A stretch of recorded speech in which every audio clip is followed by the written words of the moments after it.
Are your Windows apps broken by the Heidi16.dll? I'm Sophie Chen, a Windows system specialist.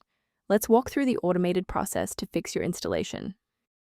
Before we start the detailed troubleshooting for Heidi16, you can try the official utility to assist with system-level review. This DLL file is a specialized graphics rendering library used by older versions of Autodesk software.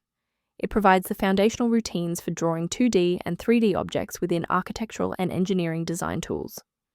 Now let's get this fixed up. Our first move is installing a fresh, clean copy of the library. The Heidi16.dll is required by hardware driver to run correctly. Reinstalling the latest official version of hardware driver ensures all required application DLLs are restored. If a standard reinstallation doesn't restore the library, we need to verify if the system environment is properly recognizing the new components. A full system restart clears the temporary memory cache and allows Windows to attempt a fresh initialization of all required libraries, including the Heidi16. Before you reboot, make sure to bookmark this video or click the like button so you can easily find your way back to the next step once your PC is back up and running. Before we finish, let's go over the professional protocol for sourcing essential system libraries. Remember that manual replacement of the Heidi16.dll is highly risky.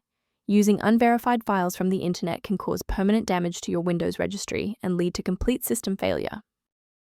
Rather than managing individual dependencies, a comprehensive diagnostic can help you maintain the entire software environment.